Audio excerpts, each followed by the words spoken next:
So Brad Parks, I've got the pleasure of wearing a lot of hats at a little company, as one does. A little bit of product, a little bit of marketing. I've carried a sales bag.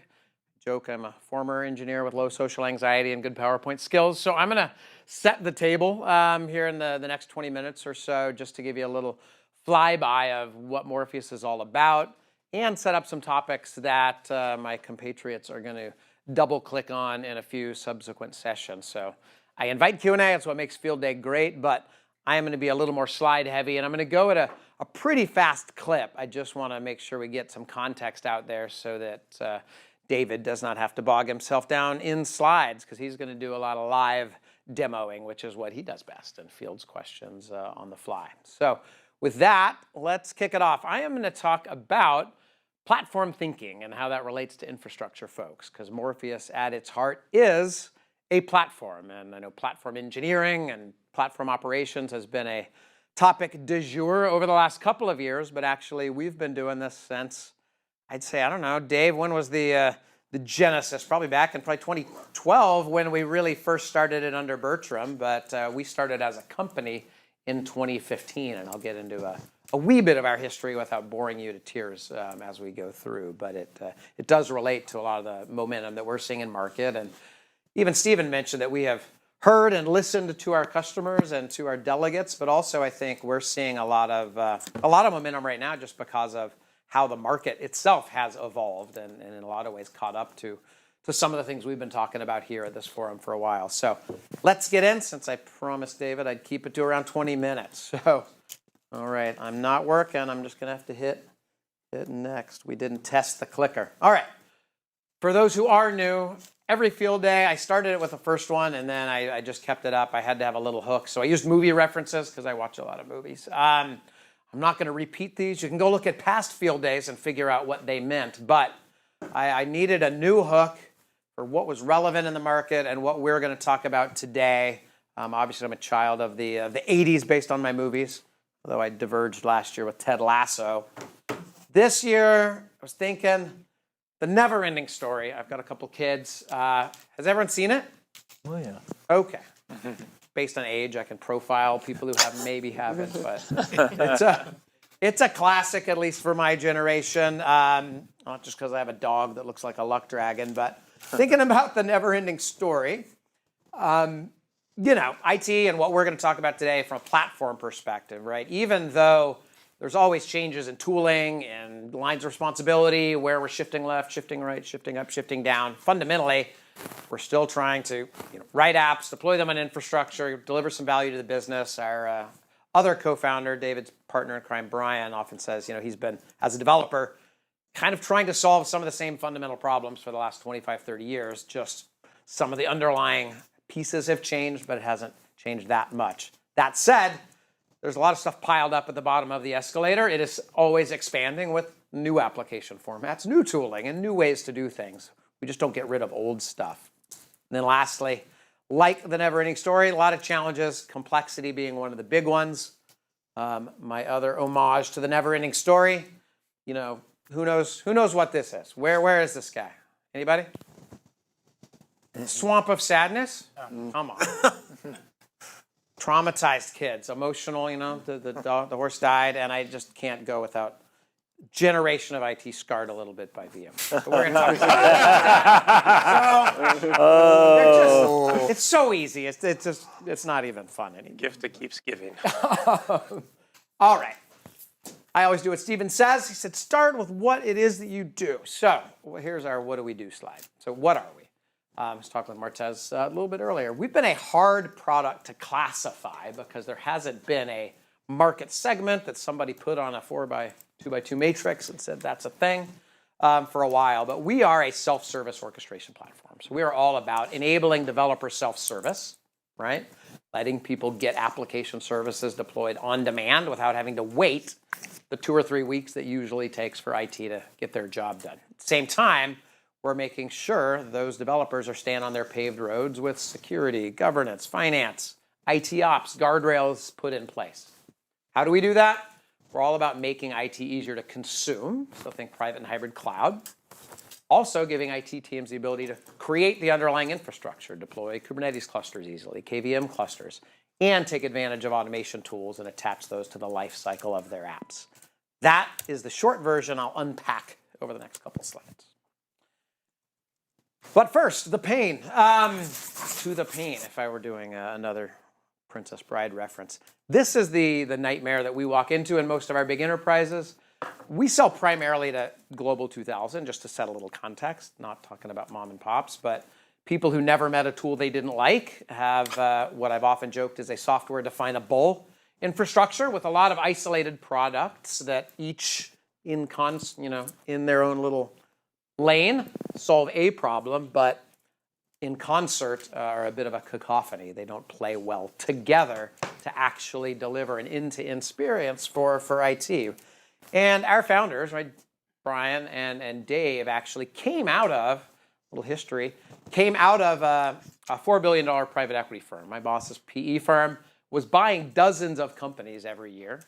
They hired 25, 30 of the best developers they could find to go into all of these companies and modernize their application stacks, do what the marketeers today would call digital transformation. They were just doing it to make these companies more agile, worth more money. They needed to move very fast, and a lot of developers, high-end developers, and a very small IT team. So they needed to embrace self-service and platform thinking, which is now what most of our big enterprises customers are trying to echo, right? They're embracing software development principles inside banking, healthcare, university systems, public governments. List of pain I've got there. Again, something I stole from a customer. I was actually in Sydney with the University of Sydney a couple weeks ago, and he had unpacked all of the steps that his team had to walk through every time they got a service request from a professor, from a line of business, or in their case, a university subsegment that needed a new application service. All of the manual steps that had to happen to bring that to life. That's what the public cloud hides, right, with a lot of automation and a very tightly bound stack. Fortunately, when you start thinking about mixed environments with a variety of public clouds, multiple on-prem hypervisors, throw in a little Kubernetes, some guy doing an AI project in the corner, it gets even worse. Add into that all of the personality types you have in an enterprise today across not just IT, but the development team themselves who really don't want to talk to the IT team. They just want to be left alone to do their job. You've got the security team trying to reduce risk and the finance team trying to keep everybody in line. That is the mess that we aim to solve with Morpheus. All right, take a step back though. I mentioned as applications are kind of starting to move across different underlying formats, it's getting worse, right? Enterprise teams are starting to talk a lot about kind of product thinking versus project thinking, right? Iterating very quickly, constantly within their projects. And if we take as an example, pharmaceutical, we've probably got 5 of the largest pharmas in the world are Morpheus customers, and picking just a handful of their application libraries, right? Could be genomic sequencing, could be application trials where they're starting to do some AI, retail pharma management, whatever their applications are. When you start to look across these libraries, and in this case, I know this actual customer's got about 18,000 instances under management, and their library's got hundreds of apps. I just picked 4. So they're running a combination of some bare metal, some VM-based, some container-based, some cloud-native, or I saw the Gestalt cloud-native debate. I don't want to rat hole, but call it cloud-hosted, cloud-managed app stacks, right? You've got infrastructure requirements. Where's the data going to live? Is it out at the edge? Is it in a data center? Is it in a colo? The exponential curve of complexity is pretty big, which we think IT hasn't really kept up with what a lot of the lines of business are starting to do. So the problem's only getting worse. IT is not able to add budget, people, and skills to keep up with kind of the ever-increasing complexity that they're faced with. So that is requiring platform thinking. And it probably would take us down a rat hole, but platform engineering, right, a lot like cloud native has kind of become shorthand for containers. Platform engineering is very container heavy, but we've been talking about platform for a long time and actually would advocate that it's bigger than just containers, right? Having a platform that meets the needs of consistent provisioning, right? Different application formats, different underlying infrastructure, be that abstraction layer that can then embrace automation and give you hooks to scale as an IT team is what's required. And that is what we're all about at Morpheus. We are a self-service orchestration platform, as I mentioned earlier. You know, if you look at cloud, right, it's one of the 5 attributes of a cloud. It's one of the key principles of DevOps. It's what IDPs are all about. You can change the name, but it's about enabling end users, developers to get what they need on demand. From a use case perspective, our bread and butter, giving that internal product team or that data scientist doing genome sequencing or a university professor the ability to go to a portal or a unified API or a unified Terraform provider, get their service deployed in minutes without having to talk to anyone in IT, without having to worry about all of the underlying infrastructure requirements, and keeping IT from having to deal with all the knobs and dials that I had on that pane slide. That is a bulk of what we provide for customers today. That covers IaaS, VMaaS, DBaaS, pick your AS. That's what it's all about from a consistent perspective. And we're doing that on top of agnostic underlying infrastructure. Most of the workloads that we're not hosting are providing self-service for are turning VMware into the private cloud it wished it always had been. Obviously, we've got good tailwinds. We've got a lot of Nutanix under management, a whole lot of OpenStack, a lot of KVM, public clouds as well. Obviously, not just the big 3, but a lot of smaller clouds, sovereign clouds. Whatever your underlying infra is, we want to give you the ability to provision into it. Now we'll pause after this slide and see if there's any questions, because I know I've been going fast. One of the other emerging use cases, though, that David's going to dig into in his last session, actually both his sessions, is actually helping to create that underlying infrastructure. We've found a lot of our enterprises as kind of Kubernetes over the last 5-6 years has gone from pockets of experimentation to mainstream. They've got different distributions, different IT teams with different levels of operational rigor where they need consistency of deployment.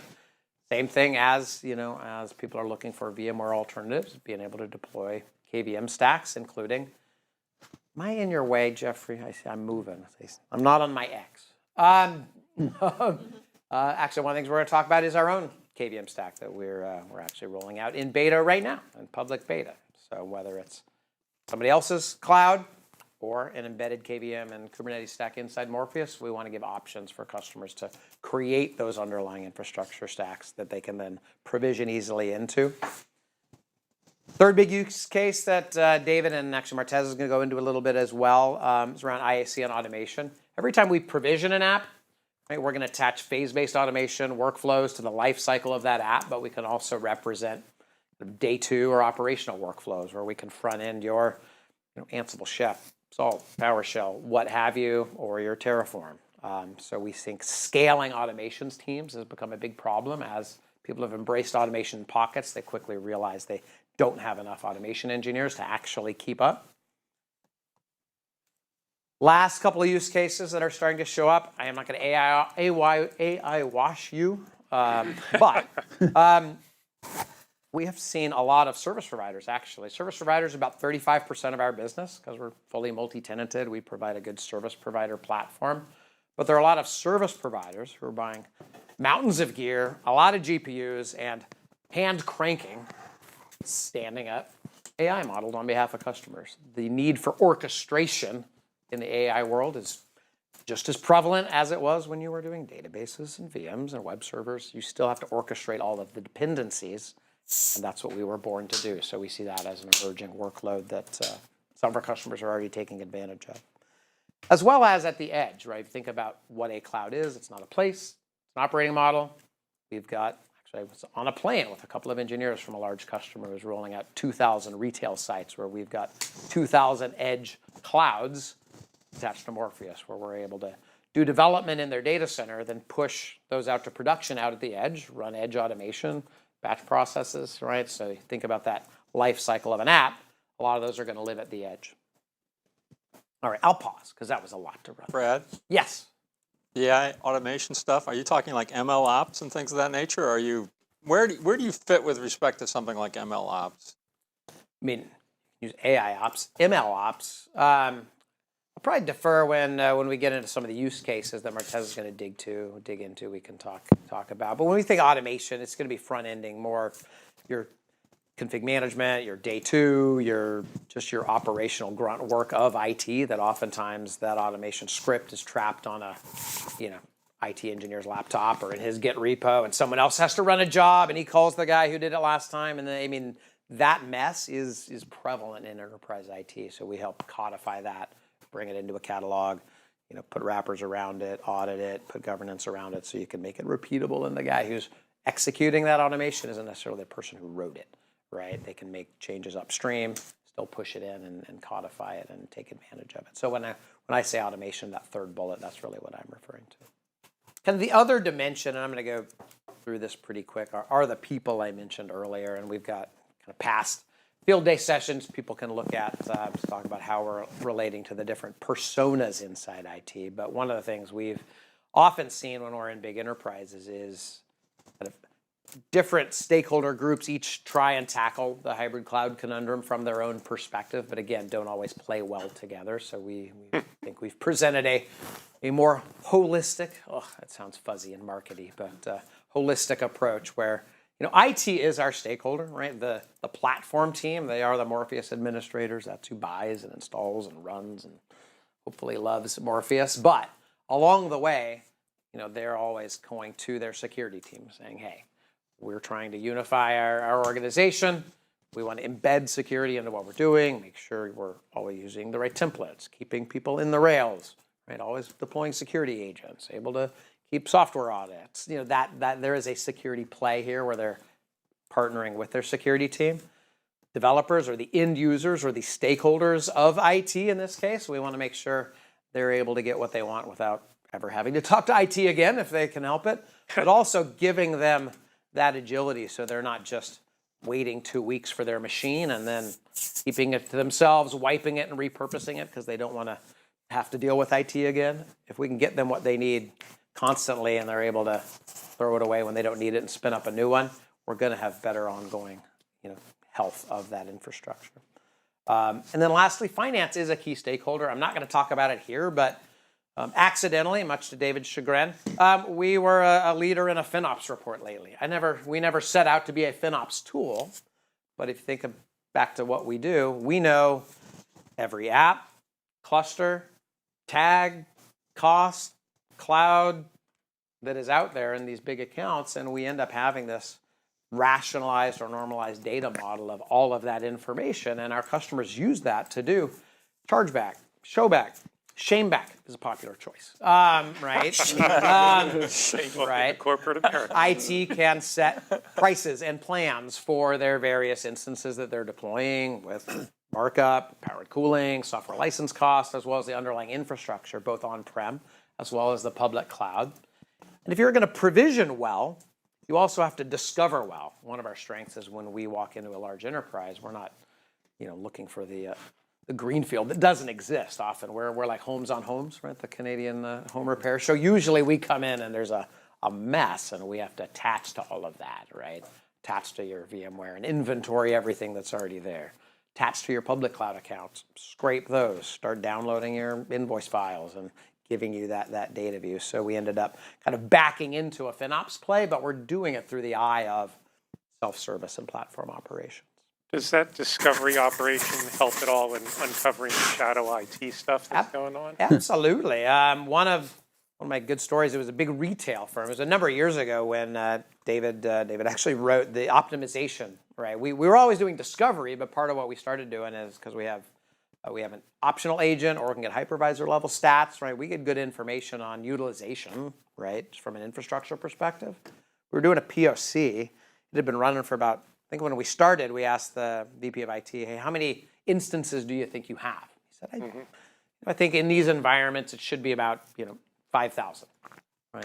About 5 days later, we checked in, we're doing a demo for his boss, I think, and got to a screen and said, hey, what's that big 6-digit number right there? And I said, oh, well, sorry to say you actually have 15,000 1,000, and that team over there is big fans of extra large machines and using 1% of their available memory and CPU. So yeah, we actually ingest and gather that information, run analytics against it, and unlike a lot of kind of pure play FinOps tools that will kind of tell you you're sick and say, hey, that sucks, you should do something about that. Because we're in the control plane, we give you a big button to push to to right size it. So from a platform perspective, if you realize automation, Ansible Tower, Terraform Cloud, and Turbonomic had a baby, that's I don't know what kind of baby it would look like, but those are that's the lane that we're playing in. But we're doing it in an entirely agnostic way, right? Independent of underlying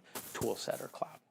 So you can do like proactively, that's sort of a move between, let's say. Move, that's a tricky word. Yeah, that's We'll a tricky go down word. the migrant word. Yeah, Everyone wants a magical break the laws of Yeah, physics. yeah, exactly. No, it's so that's not what you're doing. So let's assume like I want to move the VM between like AWS is too expensive, so I want to move. Nobody does that. Nobody does that. Yeah. Everyone Well, likes I'm to talk still. about it, but I don't. Yeah, exactly. I'm trying to find someone who does that, so that's why I've asked. Yeah, from a customer. I mean, from a customer perspective, like. Application, data has gravity. Teams have some teams have skill sets, and there's a reason they're in a given cloud. We can provide you some reports on, hey, if you were to move from here to here, here's what it would cost save you. But really, it's about finding out that, again, hey, because people didn't have good guardrails, it wasn't automated. They knew it would take 3 weeks for them to get their machine. They overestimated all the performance requirements, capacity requirements to the nines, and said, yeah, I'm just going to pray and hope. And whereas you could provision it lean, give them a button to click, call to expand it, scale it over time. If they weren't waiting, they wouldn't be over provisioning. But also, we could put guardrails around everybody, right? If I want Jeffrey to only provision T2 nanos on Tuesday that self-destruct the next day, that we can keep people in a lane, and that keeps your costs from being an ongoing problem. But we can also look back and help you dig yourself out. Okay, cool. I'm going to go through these pretty quick. We have a framework that we then use to attach to all of these tools. We have a lot of integrations built out of the gate, something we're well known for. We get up and running very, very quickly because we can connect to all the tooling that customers already have, but also their underlying clouds. We are 100% agnostic. We don't have a dog in the fight. But from a slightly more technical perspective, this graphic on the left, and Martez is going to go into this a bit more, we've taken that internal integration setup that we had that we've talked about in previous field days, and late last year we externalized all of those as plugins. So it's fully pluggable. So we now have a number of third-party vendors actually writing their own Morpheus integrations. We knew we'd kind of reach that platform framework status. We weren't just kind of building this for our own sake. We had an ecosystem of vendors actually developing against us to help our shared customers, shared OEMs, shared service providers. Got some other good data here. We're not SaaS. We actually deploy as standard Linux packaging. We have MSPs who host us as a SaaS offering. We wanted to be very flexible in deployment, and it's been well for us because a lot of highly regulated industries, federal government, dark sites in the Defense Department, they're ones who don't want a SaaS-hosted control plane. So if they want to run us on-prem, they can. If you want to run us in the cloud, great. We don't care. Are you generally white labeled with the MSPs or even? Yeah, a lot of white labels. A lot of OEMs white label us. We're small, but we have big brothers and sisters. So Dell, HPE, Lenovo, Accenture, Deloitte, Kyndryl. We have relationships with much bigger people who are in those Fortune 2000 type accounts and use us as part of their total solution that they're providing, either as a hardware appliance, as a pillar offering. If you're a large GSI who's doing a big app transformation project, you still need a platform to pull from. So that is a large part of our go-to-market. You may not know us, but you may be using us. This is the bit I was going to talk about. The bottom item, did you cover that? I didn't. What would you, let's see, the actual application architecture? Yeah. So we can deploy as just a straight all-in-one, which I think, David, scales up to between 5,000 and 10,000, depending on kind of what else you got going on, but just an all-in-one where all those services are a single VM. typically a lot of enterprises will do like a 3 VM setup with a shared database, or you can individually externalize every single layer, and we've got customers running tens of thousands of machines under management. So get very, very flexible. And these are your component choices, like MySQL for RDB, relational database, Elasticsearch for NoSQL, that sort of thing? Yeah, that's the... Yep. Or OpenSearch on that one, actually. Are we? Need to update it. It's an old slide. And in the MSP world, are you deploying for each of their sub-clients, or is it tenanted? It is fully multi-tenanted, and David hasn't unlocked the nested multi-tenancy, though it's back end supported. Nested multi. Nah. Wow. Inception. Maybe that'll be my movie next year, Inception. We'll unlock that. But yeah, a lot of those MSPs will have dedicated tenants, and you can either have a tenant-specific cloud, bring your own VMware, bring your own cloud account, or they'll take a single Nutanix or VMware or something that's not typically multi-tenanted, and we can actually securely share that and put all the RBAC around it, along with we're not a billing tool, but we have all the metering data for everything under the sun, and they'll tap into our billing API. And then, all right, last money slide, a little tease. So and then I'm going to hop off because I'm running really late, really behind. David and team have been big KVM fans for a number of years. We've been using it internally in our lab, in our test dev, in our demo environment. We never wanted to go pick a fight with VMware because why would we? We're doing perfectly fine, growing 40% year over year, doing orchestration and hybrid cloud. Yet they, kind of left a number of customers wanting in the last couple of years, and we saw customers actively looking at third parties. And I'm not going to throw anyone under the bus that were way less mature and didn't have the wrapping that we had on top of KVM. So David has spent a lot of time over the last 6 months essentially taking what we'd been running kind of as an internal offering and putting the full cluster distribution, high availability, VM failover, networking overlays on top of Open vSwitch, right? A lot of meat. So it is a fully viable alternative for certain workloads. We're going to be embedding that inside Morpheus. It's in open beta right now. Doesn't mean we're walking away from our agnostic view. And in fact, if you look at our service offerings, right, we have a built-in IPAM.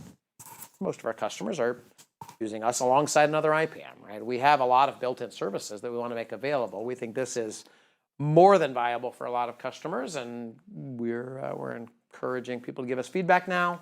We'll be GAing it later this year, but we're still going to support all of the clouds and the partnerships we have for customers that want it, but we want to make sure we're giving them an option along with the rest of the stack. And again, I think unlike some of the kind of others that have crept into the VMware alternative space, because we've already got over 1 million machines under management, we have the self-service, the RBAC, the orchestration, all of the other things I talked about.